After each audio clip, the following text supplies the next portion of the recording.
점점 높아지는 해수면 상승으로 인해서 인류의 존망이 위협받으면서 해상도시가 그 대안이 되고 있습니다.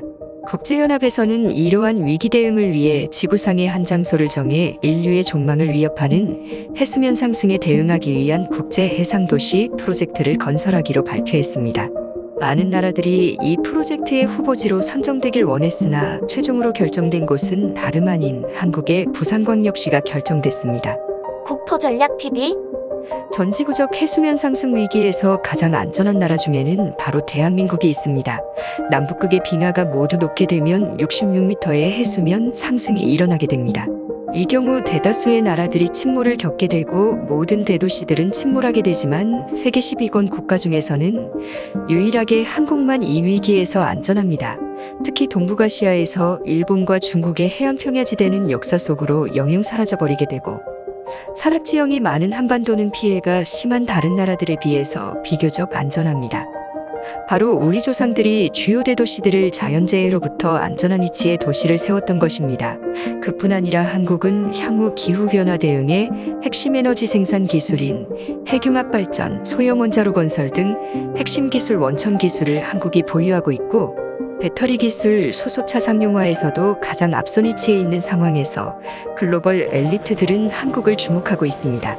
최근 영국에서 개최된 COP26 기후변화에 관한 국제정상회담에서는 수몰위기를 겪고 있는 투발루의 외교장관이 자국의 침몰한 국토위에서 기후변화의 위험성과 침몰해가는 자기 나라를 구해달라는 메시지를 던지며 국제적인 울림을 줬습니다. 유엔 측에서는 국제적인 해수면 상승 속에서 이제 해상도시를 본격적으로 검토해야 할 때라는 판단하에 세계 모든 나라들이 비용을 공동으로 지불하여 국제해상도시를 건설하기로 발표했습니다. 국제해상도시로 최적합한 지역 중에는 바로 동해바다가 있습니다.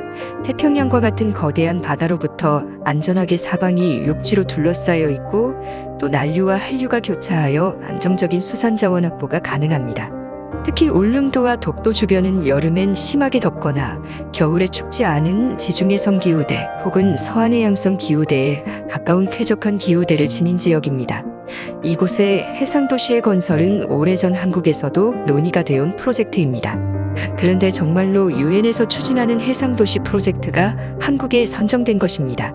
이 해상도시는 확장과 이동이 자유로워서 태풍이 올 때에는 안전한 곳으로 이동이 가능하고 확장이 필요할 때에는 옆으로 붙이면 돼서 매우 실용적인 도시라는 분석이 나옵니다. 육각형 형태의 별 모양으로 건설되는 이 해상도시는 부산역 앞바다에 위치한 곳에 건설될 예정입니다. 모든 비용은 유엔에서 지불하게 되며 한국은 공간에 대한 인허가 협조만 하게 됩니다. 유엔에서 부산 앞바다에 이러한 국제해상도시를 건설하기로 발표한 이유는 바로 이 일대가 세계 조선업의 메카이자 세계 철강, 조선, 기계산업의 중심지가 위치하고 있기 때문에 해상도시 건설을 위한 자재 조달에 용이했기 때문입니다. 만약 이 해상도시 프로젝트가 성공적으로 완공된다면 이 해상도시의 모델로 세계 여러 나라의 유사한 해상도시들이 지어질 것으로 관측됩니다. 해상도시 인프라 건설 패권을 한국이 장악할 수 있게 되는 상황이 만들어지는 것인데요. 아직 2030년 세계 엑스포가 확정되지 않은 상황에서 부산이 유력 후보지로 결정될 수 있다는 분석이 나옵니다. 한국은 아직 제대로 된 엑스포를 개최한 역사가 없습니다. 1851년 시작된 세계 엑스포 만국박람회 행사는 1933년 BIE 의정서가 채택된 이후 등록박람회와 인정박람회 두 가지 방식으로 나뉩니다. 인정박람회는 기간이 짧고 자국이 모든 비용을 부담해야 해서 세계적인 이목 집중이 덜한 로컬 행사라는 단점이 있습니다. 그러나 개최하는 빈도가 짧아서 많은 개발도상국들이 개최를 해서 지역 발전에 도움을 주고 있습니다. 우리나라의 경우에는 1993년 대전엑스포, 2012년의 여수엑스포 모두 등록박람회가 아닌 인정박람회였습니다. 반면 등록박람회는 월드페어라는 표현을 사용해서 유엔에서 공인된 박람회로서 그 등록기간이 길고 인류 전반적인 아젠다를 홍보하는 박람회이며 많은 참가국들이 자국의 비용을 들여서 자국의 홍보관을 지어 올림픽보다 참가 인원과 관람 인원이 많고 국제적인 이목 집중이 대단합니다. 한국 역시 조선왕조에서 1883년 미국 보스턴 엑스포에 참가했고 대한제국으로 국호가 바뀐 이후 1900년 파리 엑스포에 참가하여 독립적인 국가 행사장을 마련하여 호화로운 전시관을 만들어 세계적인 이목을 끌었던 역사가 있습니다. 심지어 경복궁 근정전을 카피해 만든 전시관을 만들어 이국적인 것을 좋아하던 당대 유럽인들의 관심 집중을 한몸에 받았습니다.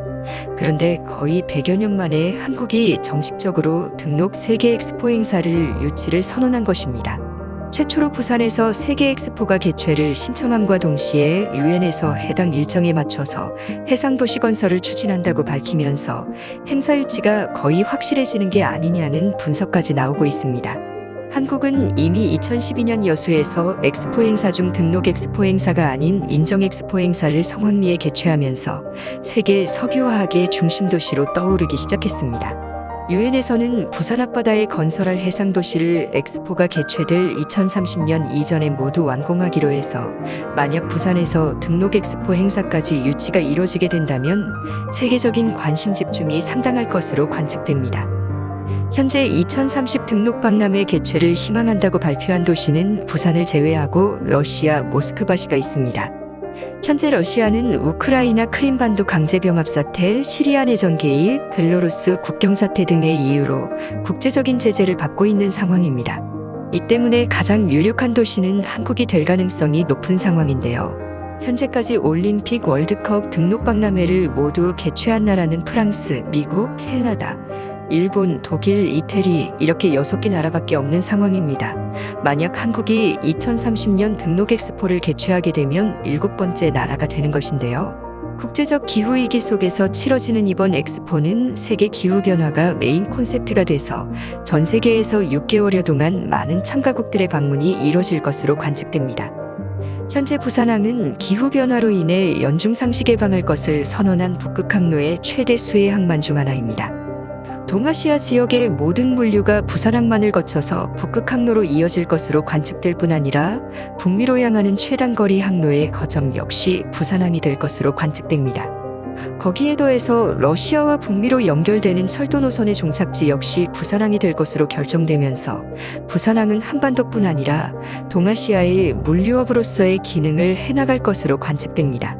하지만 2030년 부산 월드 엑스포 개최가 꼭 성공한다는 보장은 없습니다. 바로 얼마 전 2025 세계 등록 엑스포 개최지가 일본 오사카에 선정되면서 월드컵이나 올림픽처럼 대륙 안배 원칙이 작용할 경우 부산 개최가 불투명할 수 있다는 우려도 나옵니다. 하지만 최근 유엔에서 부산의 해상도시 건설을 2030년까지 추진하기로 하면서 한국 최초로 개최될 부산 엑스포에 관심이 쏟아지고 있습니다. 과연 세계적인 기후위기 속에서 치러질 2030 부산 엑스포 행사와 유엔에서 추진하는 해상도시 프로젝트가 잘 완성될 수 있을까요? 국토전략TV 오늘은 이것으로 마칩니다. 시청해주셔서 감사합니다.